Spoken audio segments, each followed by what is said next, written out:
Bleep blorp.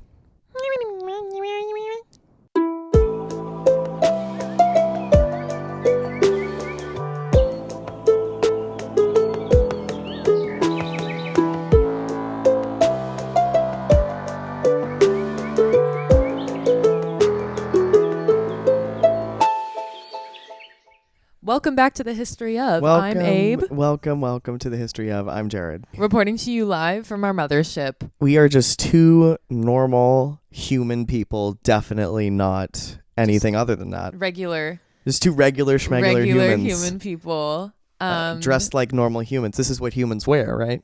Yes. Well, we found these when we took our human friends to the Blue Oyster Cult concert in Hoboken, New Jersey on November 16th, 2008. Check it out. Which, like, honestly, can you imagine how full of hope those people were? Oh, God. Like, 2 weeks after Obama was elected president, of course, the global financial system was collapsing, but, like, you're in Hoboken at the Blue Oyster Cult concert, like... Hardcore BOC fans only. They play Don't Fear the Reaper, and, like, I would be like... Life's good. So Life is good. Cowbell. So much cowbell. There was so much cowbell. So much cowbell. If you would like to support us, you can find us at Hist of Pod on all social media channels. That's Hist of Pod. Also on YouTube, pretty much anywhere you listen to podcasts. And let's start with our annals. Yeah. Shall we? Yeah. Let's start with that. Abe, what's in your annals for this week? I'm so glad you asked. I'm so excited to talk about it. You've been hyping it up. I got barefoot shoes. I'm sorry? I got barefoot shoes. Are those? No, they're not toe shoes. They're not toe shoes? They're not toe shoes. Okay, because that was my question. I was like, are these those shoes No. where every foot is every toe No. is hugged like a little mitten? No, like but a little glove? I feel like that would be such a sensory nightmare to have like your shoe in between your my toes. God. Stop. I hate it. Yeah, I wouldn't want it. But it has like a wide toe box. Okay. So it's like kind of foot shaped. Okay. Shaped kind of foot like. We'll put a picture up for those watching. Yes. So it's you should be seeing it right now if you're watching. You should be looking at the barefoot shoe. At the barefoot shoe. If Claudia it's like if you ever wanted to wear toe shoes but you were like I can't. Right. It's a really good option, but they're so comfortable. Like they're so comfortable. I'm lost as to what the appeal of these could possibly be. Like, what is the point of buying foot these? Health? Foot health? You're the health. Yeah. Funky cheese. Claudia just said funky cheese. I think describing how her own feet smell. I can tell you from experience that is the general aroma that fills the room when she takes her shoes off. Do you hear her protesting? Claudia's being maligned. Well, we've silenced her. She doesn't have a microphone, so she can protest as much as she wants. But silent. Were you silent, or were you silenced? Claudia was silenced. She was Claudia. I'm happy to say. I don't know if she's ever been silent, but she's no. I can. Yes, she's certainly been silenced. She loves to talk. Donkey from Shrek, kind of, and Claudia, kind of like soul sisters a little bit, like very similar vibe. Right, and that would make you Shrek. Yes. Or I mean, I love Scotland. Or are you I love a swamp. The gay little Pinocchio.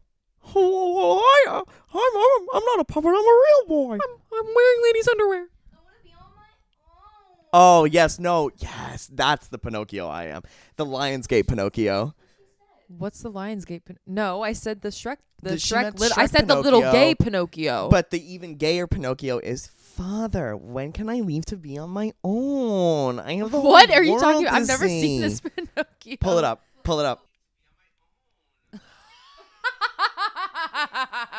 Why does he sound like the white one from West Culturistas? What are your annals, Jared? My annals?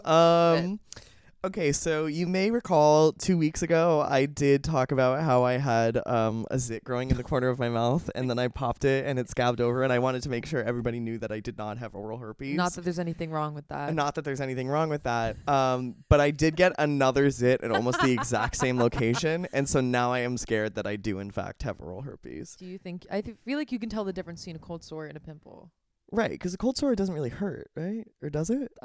Yeah, no, they definitely can hurt. Fuck. Okay, well. Let's ask Reddit. Let's go to the real No, ancient because source. Reddit will be so fucking mean to me. Those people on there will be like... No, you're not making a post. You're reading other people's posts from the past. You search hyper-specific question with Reddit, and then...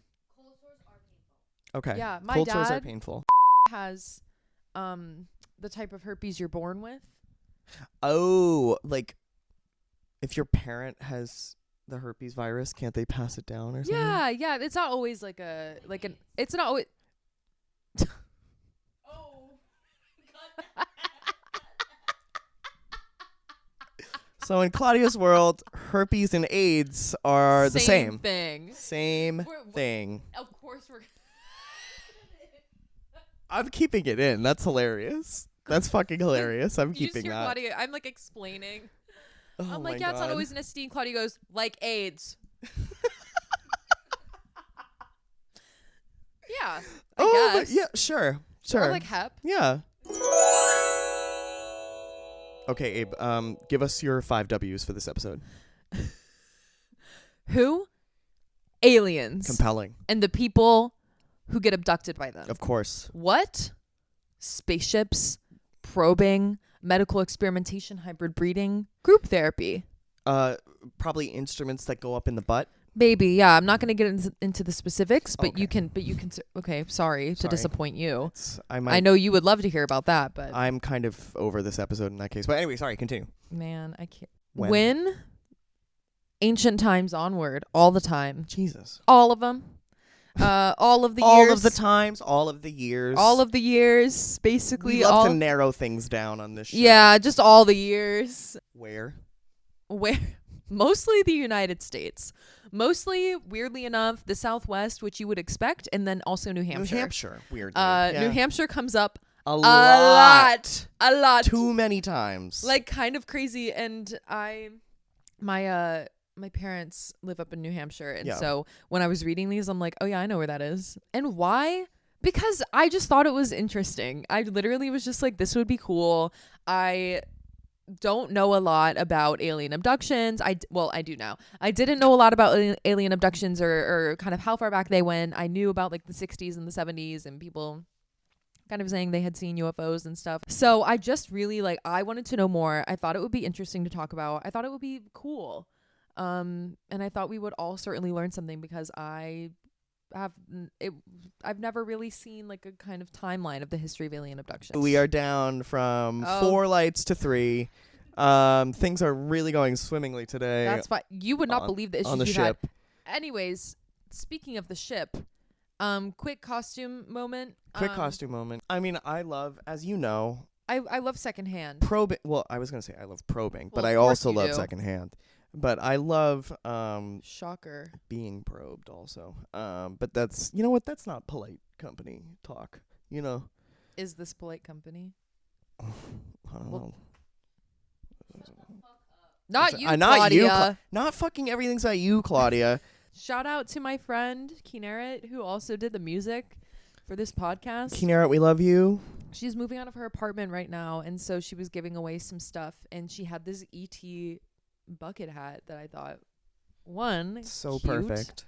2, yeah, perfect for this episode. Do you remember that scene in E.T. where Elliot's out in the tall grass with the flashlight? Yeah. And then he bumps into E.T. and it's this jump scare and Yeah. E.T. screams and oh my God, I hated that so much. It scared me. But I anyway, love E.T. The part of E.T. where he's dying. E.T. dies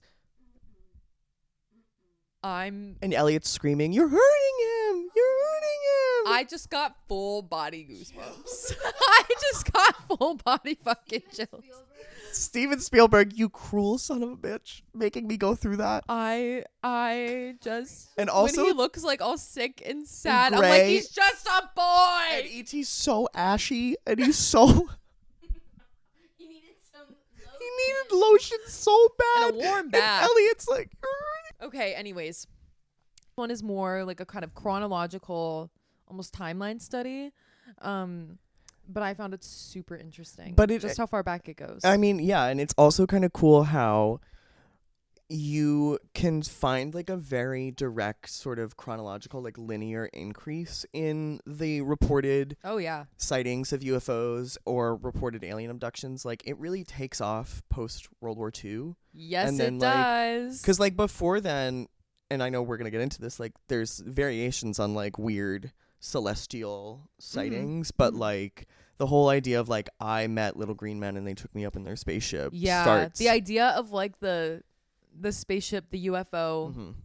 you know, it, as we know it now, really emerges at this time, and it comes from the works of some very particular people. Mhm. It's also deeply American.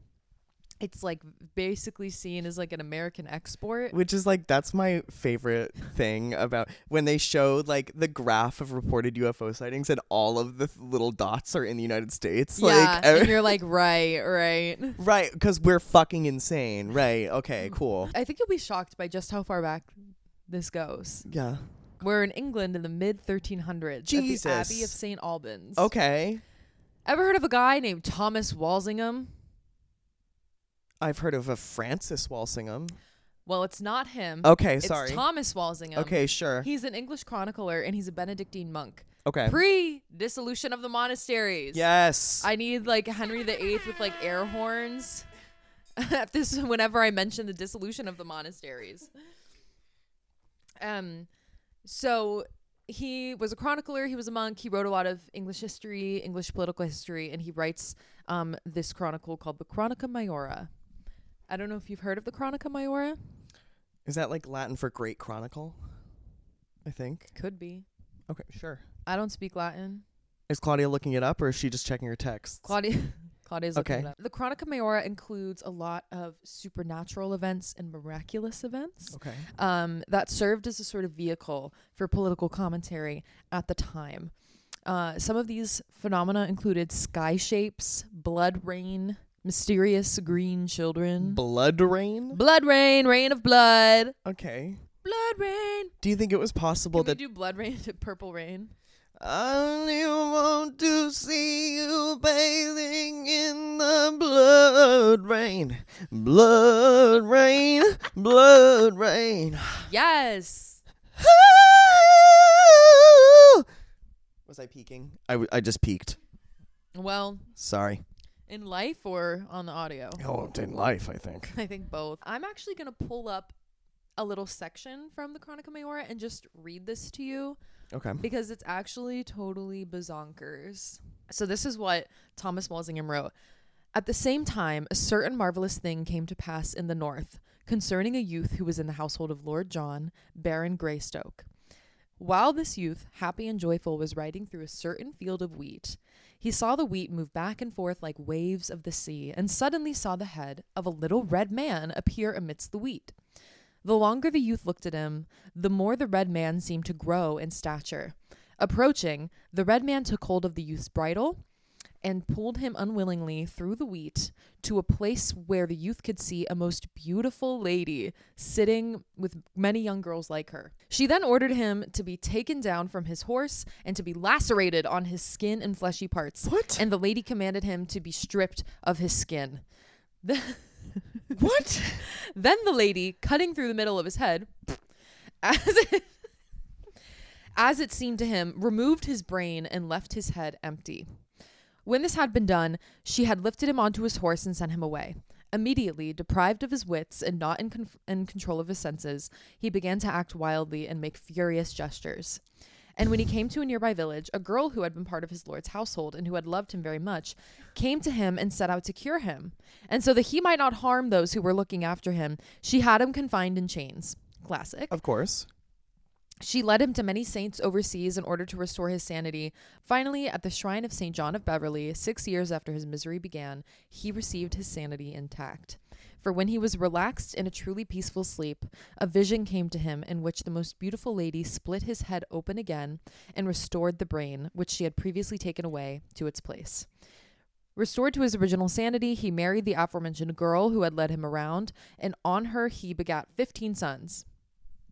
Which sounds like a terrible way to thank somebody. It's a bizarre story. I know it is.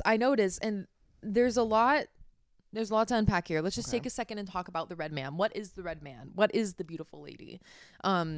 They're not explicitly angelic. They're not explicitly demonic like we often see in like kind of texts in this time period, like that were quite, religious, devil, demons. Because they'll just angel, label them as God. such. And Yeah. right? Like they'll just be like, I mean, that's where like certain terms for Satan or the devil come from now.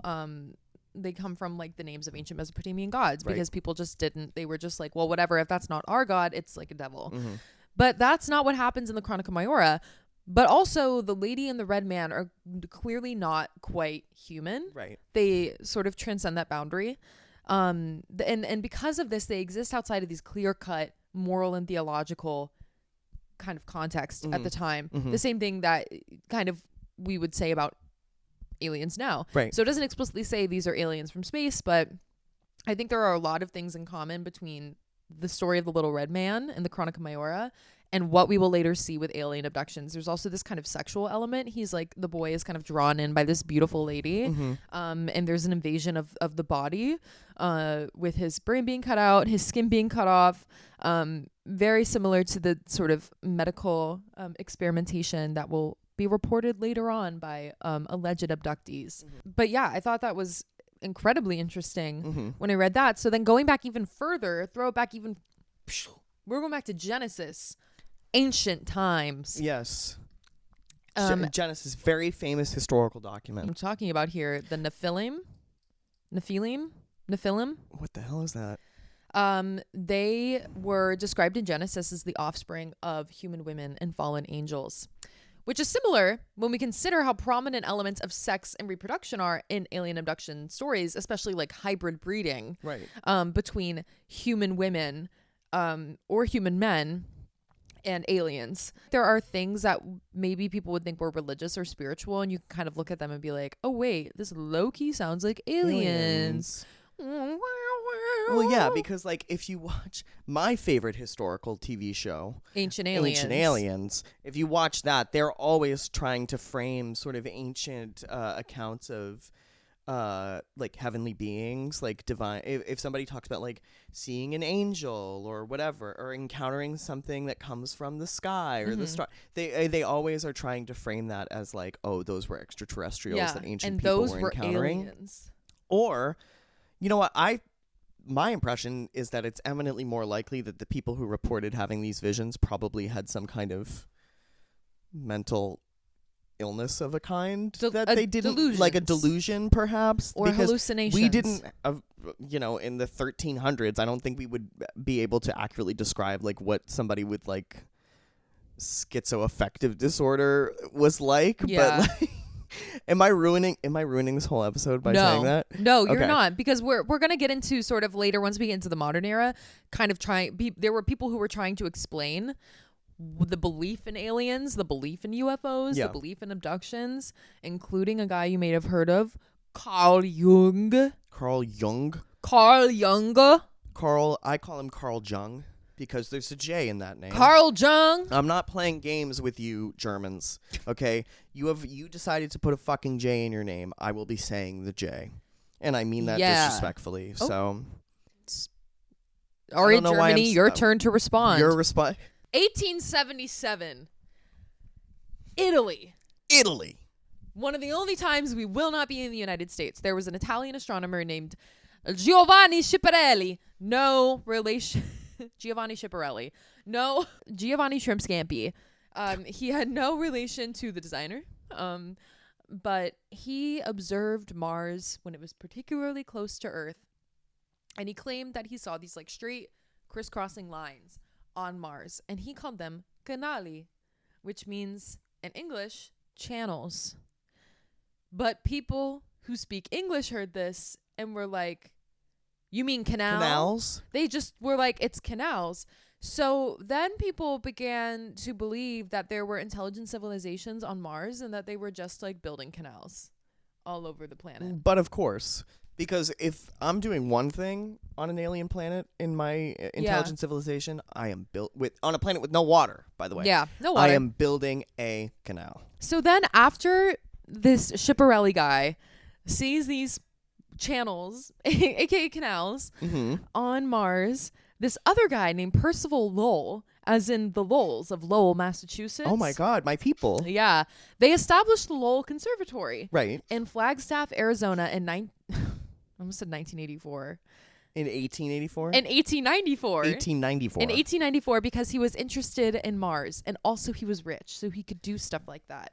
So Percival Lowell had speculated about an alien civilization that emerged on Mars long ago and was imperiled when the planet dried out. You know, famously no water. But then the Martians built all those canals. Right. And they saved themselves. Oh, They so built- he was like, there are still Martians on Yeah. Mars. He Okay. was like, and those are the life-saving canals. Right. They don't have any water in them, but that's, you know, No, that's you none don't- of my business. He is selling out lectures. He's selling like books, many copies of books. And the papers even begin to print instructions for canal watching so that rich people could use a little telescope to look at Mars and see all of the Martian canals. So this is something that like a decent amount of people believe at the time. In 1898. Do you want to have any guesses as to what happened? I think I know what it is. What? Did H.G. Wells publish The War of the Worlds? Yes. Yeah. H.G. Wells published The War Oh of my the God. Worlds. Oh my God. Okay. H.G. Wells, it's actually not The War of the Worlds. It's just he published War of the Worlds. There's no the? No. Okay. War of the Worlds, Excuse me. which is the first novel about an alien invasion, which of course would become a huge genre Mhm. of book. This book is absolutely massive, babes. Wells later shared that the real-life inspiration for for War of the Worlds was the European colonization of the Aboriginal Tasmanians, Oh. which shows you how brutal colonization really, like, truly was. That you look at like a book about alien invasions and you're like, wait, what? And also just how much colonization touched everything and everybody in the 19th century. Yeah, like down to popular culture and Everything. It was everywhere. So this is published at the same time. From 1894 to 1899, there's this Swiss woman named Helene Smith who claimed that she was able to contact aliens in a trance-like state. Okay. She stated that she visited Mars and she spoke with Martians and she drew pictures of what they and Mars looked like. And if we can find those pictures, we'll put them up here. Okay. Obviously, this wasn't true. You're not Matt Damon. You're not the Martian. You're not the Martian. You're not famously a movie Jared And simply doesn't have I time to won't watch. see it. I'm You not. would like it. No, I'm It becoming has Jessica Chastain. I'm in it. becoming even more entrenched in my position now. Like, I'm never seeing the movie because you guys have told me to see it. You're missing out, but whatever. So clearly this woman did not astral project to Mars. Okay. No, but you know, it was real to her, I Okay. suppose, or maybe she knew she was. And dying. that's really what matters, you know?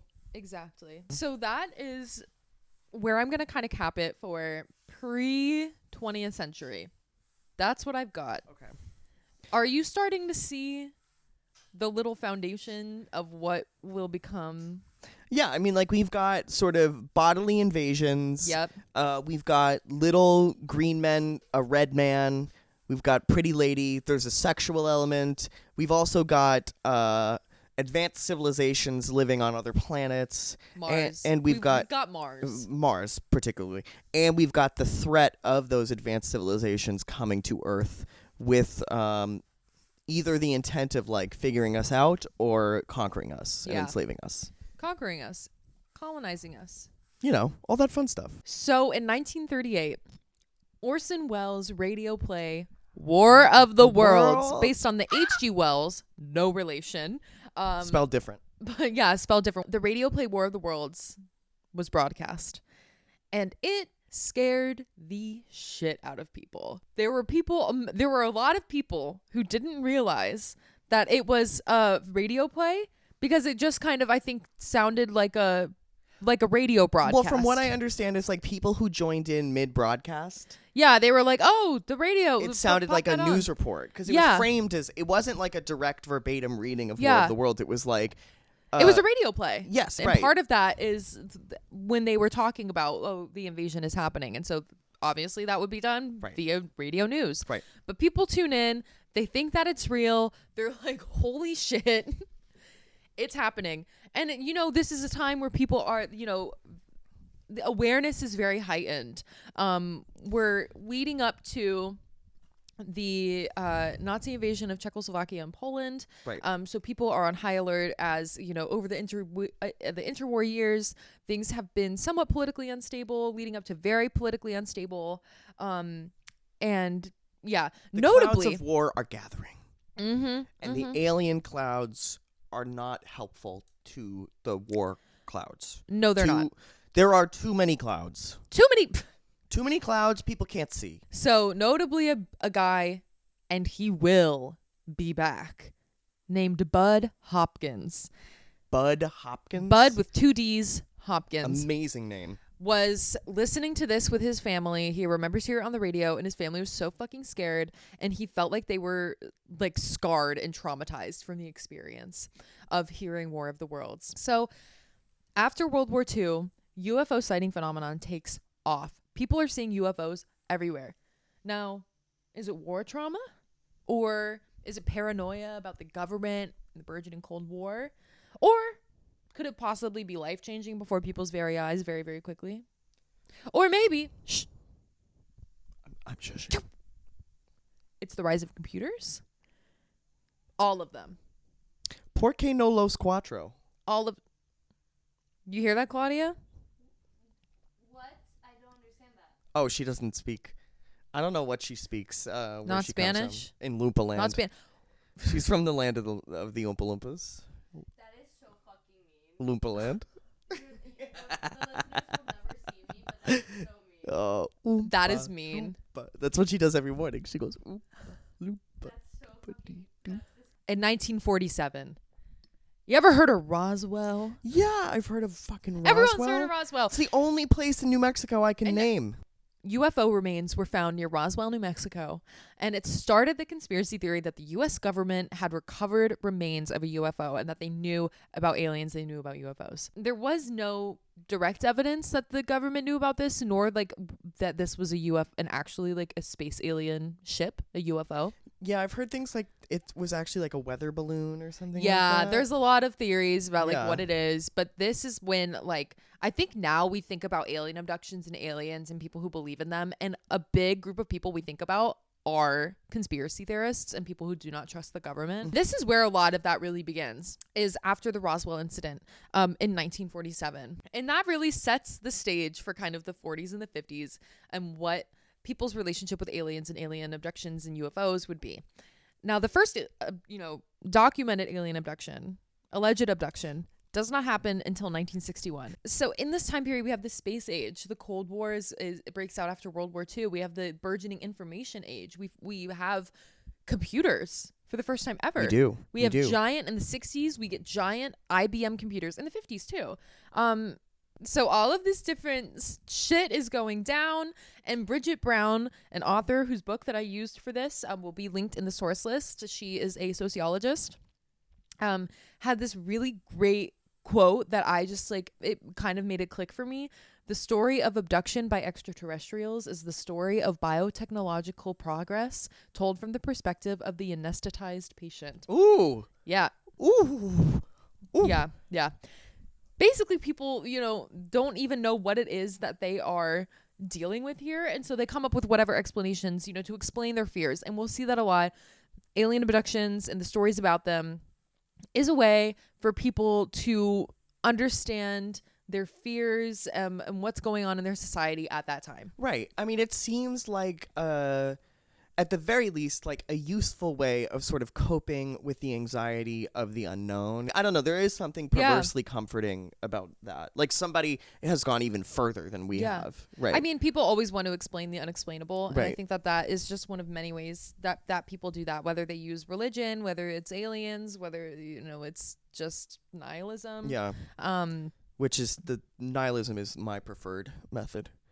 We have all of these different factors that are reflecting the fears of people in the 1940s and the 1950s. I mean, look at movies like Invasion from Mars. Since it's the Cold War, they feel, they're like, we're always at risk of being nuked. by the Americans or being nuked by the Russians, depending on where you are. They're worried most about military technology, either their own, either like U.S. military technology or the military technology of other countries, not UFOs. Then they're looking up at the sky a lot. They're very, very aware. We see this with the Swedes in 1946, who reported seeing what they called ghost rockets. Right. And they had been bombed with rockets by the Nazis in like the very recent past. So, you know, it's like what you makes sense. I think a huge theme of this story is like suggestibility and paranoia and bias and paranoia. And so I think a big part of this and why people are, you know, looking for shit in the sky is because they are scared and they're paranoid. They never know. They're like, is it the Russians? Is it us? Is it us in our home?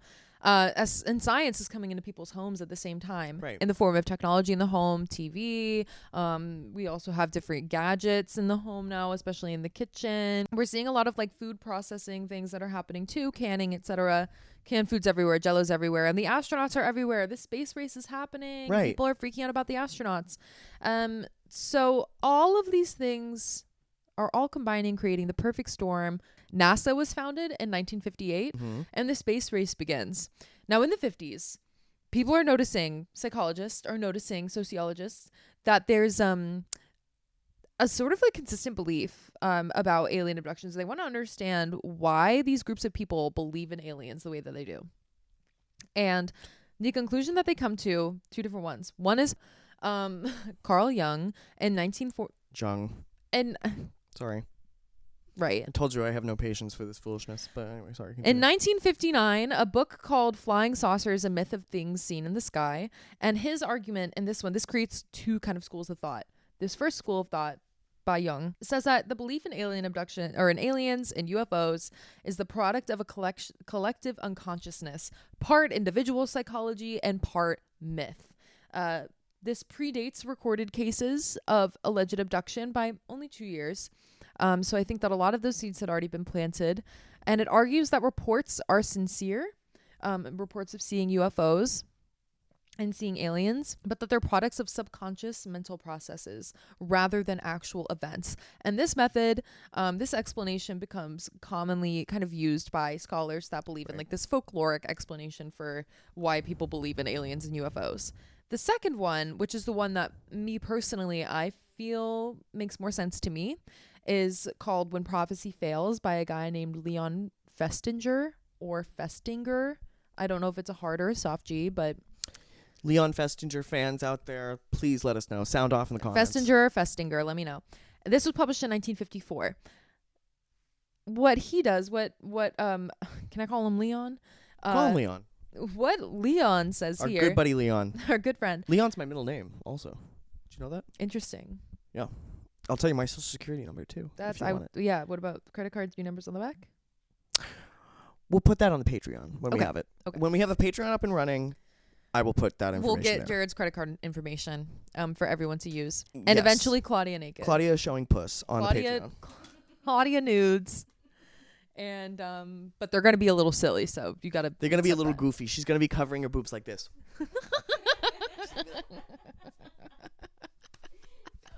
It's gonna be like a pinup girl. So Leon makes a connection between belief and human behavior. He studied a UFO doomsday cult. He studied a UFO doomsday cult and found that when the prophecy for the doomsday failed, they became even more deeply invested in their beliefs.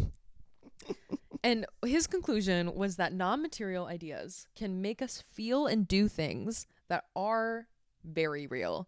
And so the pain of abduction is real because the effects of it on the human psyche are real, even if the abduction itself isn't real. And that's where that sort of explanation goes in terms of what will later become ufologists. Like perception becomes reality almost. Yeah. Like that sort They're of like, thing? even if they weren't really abducted by aliens, right, or didn't really see a UFO, their perception is that they did, and the pain and the fear that they're experiencing is very real, even if the cause of it didn't actually happen. Right. So speaking of ufology, we're going to talk about George Adamski. Who the fuck is George Adamski? I'm so glad you asked. George Adamski lived... George? George. I thought you said Georgia. No, not Georgia. George Adamski. Oh, George Adamski. Like Adams. George Adamski. I thought it was Georgia Adamski. No, George. That's like, I used to think Fred Astaire. I used to think it was a woman named Freda Stair. I was like, who the fuck is Freda Stair? He was an author and the father of ufology. He lived from 1891 to 1965. So really right in this like UFO time period. Good right time in to be this alive Martian if you canal. like UFOs. Really great time to be alive if you're into aliens. He is a Polish American man whose family moved to New York City when he was, or immigrated to New York City when he was 2 years old in 1893. And he made many claims about seeing UFOs until he died in 1965. He claimed to have seen a large mothership at the Palomar Gardens campground. In the early 1947, a few months after he first claimed to have seen the mothership, he claimed to have photographed the mothership in the same place, the Palomar Garden campground. And allegedly he saw 184 UFOs there. Now, we'll put up the picture. It's a really iconic photo. And it's one that probably a lot of people have seen if they've ever like seen like, oh, picture of UFO. But it's like fully probably like a chicken light. Like a chicken warming light. Oh, okay. Anyways. Well, I've had a crazy night at the Palomar Gardens campground, so I can't really... What happens at the Palomar Gardens campground stays at the Palomar Gardens campground. He wrote these books. Flying Saucers Have Landed in 1953, Inside the Spaceships in 1955, and Flying Saucers Farewell in 1961. And his work became really popular in the USA, but actually extra big in Japan. He was really big in Japan, guys. Okay. My friend Addie and I have an inside joke where we're like, oh, you wouldn't know it. It's really big in Japan, though. About literally anything. About anything that, like, if someone doesn't know what we're talking about, we're like, oh, it's really big in Japan. It's big in Japan. Yeah, we're just like, you wouldn't know. It's big in Japan. In 1952, Adamski claimed to have met Venusians in the California desert, aka aliens from Venus. And this was the first of several times he claimed to have met humanoid aliens from planets in our solar system. That's the thing. I think now people think of like, oh, aliens from a far off galaxy. Right. But in the beginning, people were like, and they're from right next door. They are from Mars and Venus, baby. No, for real. He also said that he met aliens from Mars and from Mercury. But the aliens, the Venusians, he said that he called them like Nordic aliens because I guess they looked I guess they were white people basically. White people from space. Also, do you think white people could survive on a planet that the average temperature is like 850 degrees Fahrenheit? Well, they're not people. They're aliens that True. look like white people. Fair. The Nordic aliens, he also called them space brothers, which I find really funny. I like that. In 1955, he said that he took a trip of the solar system with the Venusian aliens, with the Nordic aliens, aka the Space Brothers. This man loves lying. He loves lying. This guy loves to lie for fun. And that they said, the Venusians said that they had sent some of their own to Earth to spread their message of like peace and love, which included Jesus Christ. Jesus Christ, an alien, an American, a white guy. A Nordic... I feel gun like owner. if he had been a Nordic appearing person living in Bronze Age Palestine, he probably would have, made more of an impression on people. Like Well, they he would have did. been Well, like, he did make a pretty big fucking impression, Jared. No, but I mean, like they would I have. think Jesus would have made a bigger impression. An even bigger one, right? Because they'd be like, "There's this fucking I don't know if pale anyone's blonde ever guy." I don't think anyone's ever made a bigger impression than The Jesus. That's probably Like, how much bigger could it get? It would have been even bigger. They would have been like, also he was pale as fuck. Like, don't you think they would have mentioned that? Well, that's what the Mormons are doing. Moving into the 1960s, we have the abduction phenomenon really kicking takes off. It right? really emerges. It's not just seeing UFOs anymore. It's not just seeing aliens. It's not, but there's a couple people like Adamski who were like, I went with the aliens. But he didn't necessarily say that he was like being abducted by them against his will. Right, it was it kind of weirdly different. sounds like he's like, Well, I they're his signed space up to go in. They're his space brothers. Yes. So he's like, pull over, let me Low-key get in the back tourism. seat. Right? What? Low-key tourism. Oh, space alien tourism. Maybe. Yeah. But in the 1960s, the space race continues and it's more heavily featured in popular culture. All of these spacey movies are released in the 1960s, which shows people's preoccupation with what or who could be outside of our orbit. One of my favorite 60s space alien movies, Barbarella. I was literally about to say Barbarella. We have Barbarella. No one has ever looked hotter than Jane Fonda in Barbarella. No, not Do absolutely yourselves a favor. We'll put a picture We'll up. put up a picture. She's 'cause gorgeous. She's literally so gorge. Yeah, we will. Barbarella, we have 2001 A Space Odyssey. Space Odyssey. First Men on the Moon, First Spaceship on Venus, 12 to the Moon, Visit to a Small Planet, The Phantom Planet, Battle of the Worlds. We have all these different space and alien themed movies coming out. As well, we have traditional religious beliefs and practices that begin to decline in America, in science, psychology, especially therapy and hypnotherapy, which will become important, come to be, as well as New Age spiritual beliefs that rush in to fill the void, especially following the hippie movement in the 1960s. In 1961, Betty and Barney Hill, I love this story so much. a couple from New I Hampshire, love this story so much. which is the first mention of New Hampshire we will have of several, live free or die. They were driving from Montreal back to their home in Portsmouth, New Hampshire, which is on the seacoast. It's close to like Maine. They claimed to, while they were driving along, to have seen a UFO, and they pulled over. And then they said that they lost 2 hours of their evening. They don't remember what happened to them. They don't have any recollection of where they were or what happened. But after this incident, Betty begins having nightmares about getting abducted by aliens and operated on, medically experimented on, which is also a recurring theme that will come up. And Barney also has some concerning symptoms like a flare of his stomach ulcer. He has insomnia. And so they wanted to figure out what happened to them. So naturally, they reached out to the alien community thinking, well, maybe we were abducted by aliens. And a guy named Walter Webb from the National Investigations Committee on Aerial Phenomenon, aka NECAP. Insert picture of kneecap here. And this is not a... Get your Brits out. This is not a government... Yeah. No, this is not a government agency. This is... No. This is not a government agency. This is a kooks-only agency. Okay. Walter Webb from NECAP urged them to retrace their trip to jog their memories, but that didn't work. So then they decided to seek out a hypnotist, and this also happens a lot.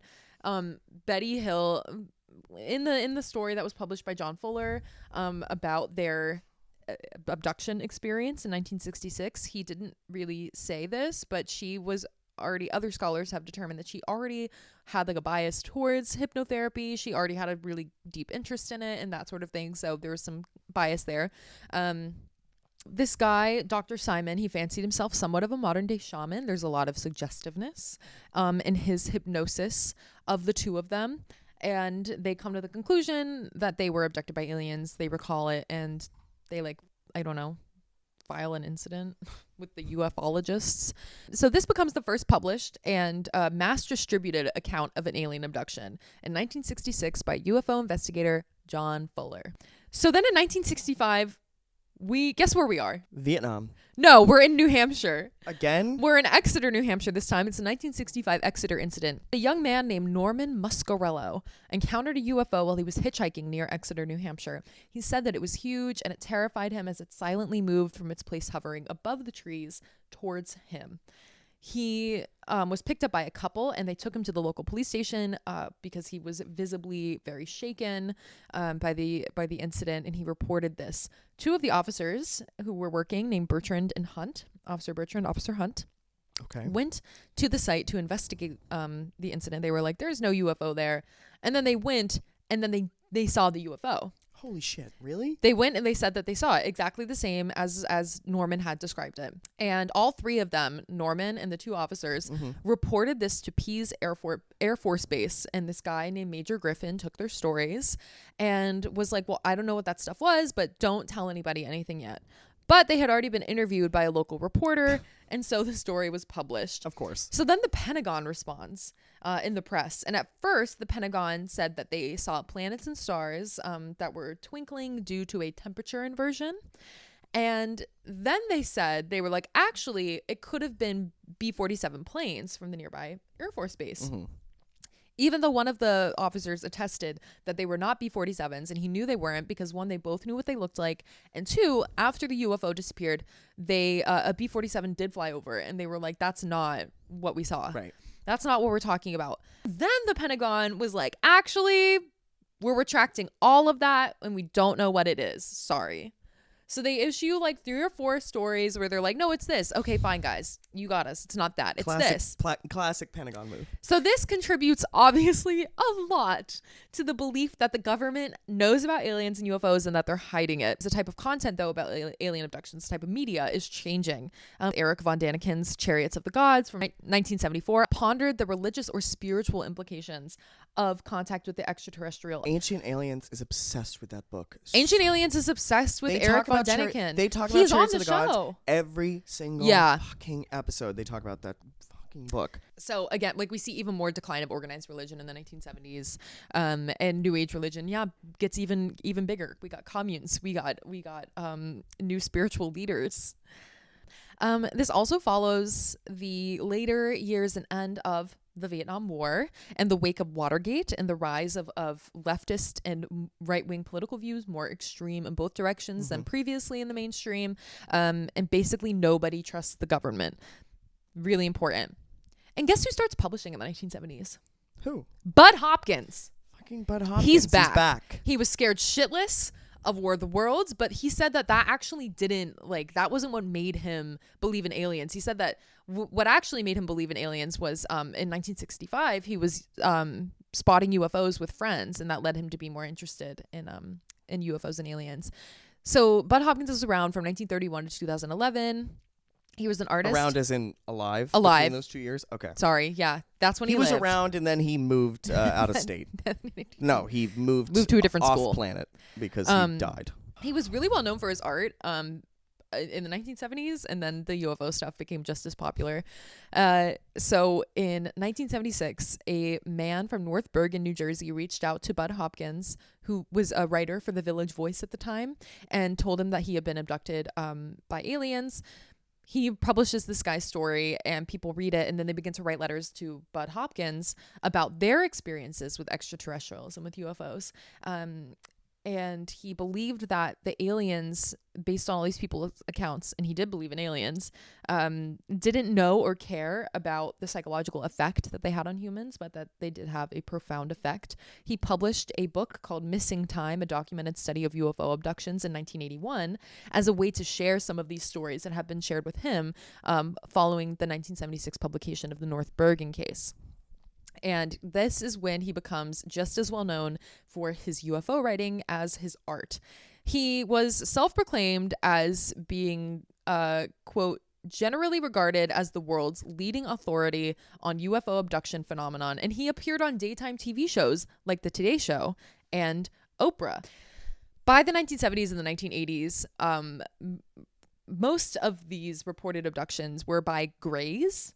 They were described not as gods, but as clinicians. This is according, I believe, to Bridget Brown as well. Okay. Described not as gods, but as clinicians. Their power defined by the superior knowledge and intellect. Their ability, ultimately, in the words of best-selling author and alleged abductee Whitley Strieber, to know us better than we know ourselves. During the Reagan years, alien abductions became more politicized, and conspiracy theorists become a larger part of the population of alleged abductees and those most vocal about UFOs and aliens. The government is involved in abductions. They're abducting us, and they're making us gay. They are turning the frogs gay. They're turning the frogs gay via aliens in their spaceships. By the mid-1980s, there were likely as many stories about being abducted by aliens as there were about just seeing a UFO, which is a total switch from where we were 40 years ago. I feel like the difference between these previous eras that we've been talking about and sort of the part of this story that we're in right now is that within the last 5 or so years, the government seems to be sort of validating a lot of people's suspicions about UFOs, or as the government would call it now, they had to rename UFOs in order to legitimize their version of UFOs.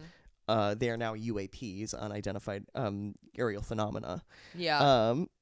But the fact that the military is publishing video of things in the sky that they are what the fuck is that? it's pretty. I think it's making people even more sort of conscious of the possibility of these mysteries around Yeah. us, I guess. And that they might be true, and that maybe they've been hiding it the whole time. And it also makes sense that it's emerging right now because we're living in a period where there's so much paranoia about elites and the government. Yeah. And, we're living in a populist political for period. good reason. Right. But, it's interesting. These conspiracies about the government and rich people with their rings, their rings, and then it was real. Yeah. I mean, I'm like, wait, and I what think- else might they be right I about? actually think like it's made society even more destabilized. The fact Yeah, because it that has like vindicated. it's this. vindicated people who are actually crazy, but they were right about this one thing, and so now they think they're right about, people putting chemicals in the water to turn the frogs gay. Alien abduction experts and ufologists in the 1990s often planted themselves within different circles, like conspiracy theory circles. So kind of venturing out to circles where like maybe aliens aren't what they're talking about. Right. And planting the seed for aliens, like conspiracy theory circles, new age religious circles, and wellness circles, such as Bud Hopkins and his panel at the 1994 Whole Life Expo in New York City. Though, when Hopkins was interviewed in 1998 for Bridget Brown's book, he tried to distance himself from these groups, roughly grouping others who believe what he does together as, quote, new age, Christian, paranoid, or government blaming, and cults. And I'm like, bro, that's you. That's you and all your friends. Psychologist and scholar Richard J. McNally went to a weekend conference at the Harvard Divinity School on anomalous experiences, aka alien encounters, hosted by John Mack, a Pulitzer Prize winning psychiatrist. So McNally, all these other scholars go to the Harvard Divinity School to talk about these alien experiences. Panels of experiencers, people that have been abducted by aliens, who Richard McNally kind of said seemed bright, articulate, pleasant, and seemingly sane.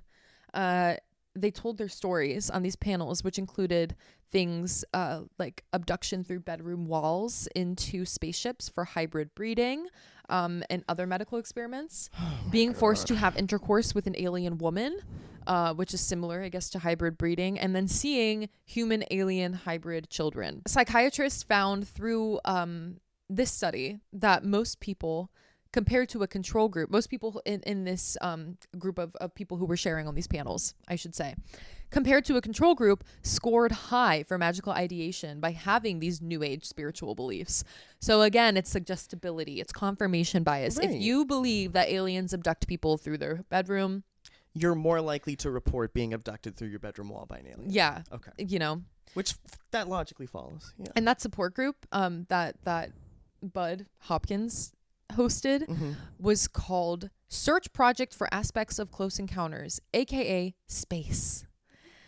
It was for people who have been abducted by aliens or experienced other paranormal phenomena, but largely was about aliens. Bridget Brown sat in on a meeting in 1999 and heard stories that to her as an outsider, she writes, sounded delusional. Alien abductees discussed in the meeting whether to remain victims or to, quote, transform into something really powerful, which is what one woman said, out of the trauma of abduction. And again, we see in this group the same sort of people. There's anti-government sentiments, there's new age folks. And again, I feel like for me, during this entire discussion, the common thread for me has been like the history of alien abductions is just like people with other problems.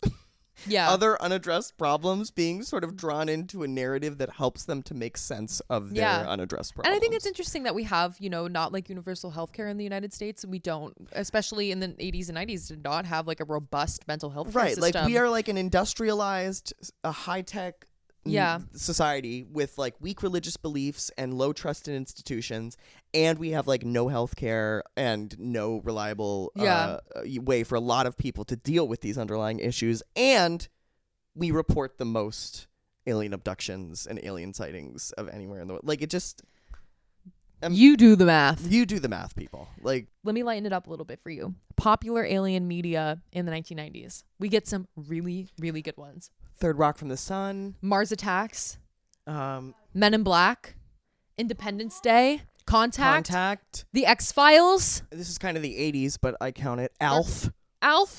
dark skies. So we get some good alien stuff in this time period. And as for the 2000s to now, well, we've all seen Ancient Aliens, or at least know about it. And there are the people online who say that they are Pleiadian starseeds. By the way, you know those people, like, it's like there's that one bald guy with no eyebrows. I'll throw a picture of him here. Okay. But there are people, especially in like the kind of hippie space online, where they're like, signs you are a Pleiadian starseed. You feel other people's pain more than anyone else. I'm like, you're an empath. You have the sensation of empathy.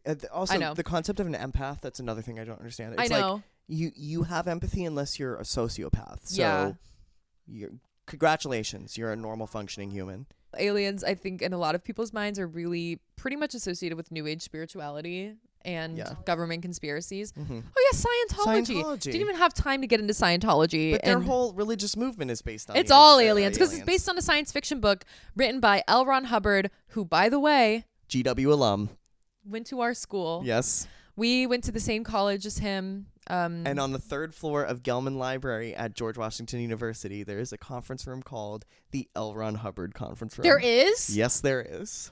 I didn't think they would name. At least when anything I was after in him. school, there was. I don't. Well, they can't name everything after Jackie O or Kerry Washington. Jackie O, who didn't even fucking like GW. Claudia's been anal probed this entire Claudia time. has had a anal probe, Are you wearing a also butt called a plug? butt plug, in this entire time. It wasn't me. She's had a butt plug Oh, in this wait. whole time. Sorry And the about your butt, aliens. Claudia. If you've enjoyed this jaunt through history, you can follow us on all socials at Hist of Pod. That's Hist of Pod on all channels: YouTube, Spotify, Apple Podcasts, All of them. all of them. All the things. If you want to support our life-saving work, give us a follow, give us a like, leave us a comment. Please. Leave us a comment. We want to know what you think. If you have any requests for any fun things, we take requests. Yeah. We're We like a reserve the DJ right- at a bar mitzvah. We will take requests. We will take the request, but we reserve the right to ignore them as well. That's very true. Also, new research has suggested, I don't know if you heard about this, that liking and commenting and subscribing will actually make your hair really shiny, your skin really clear, Yes. your lobster extra buttery, and your Yes. ass extra fat. So, yes, that is so true. if that sounds good to you guys, I think you should just you should do it. go ahead and do it. Anyways, bye. Bye, you guys. Bleep blorp.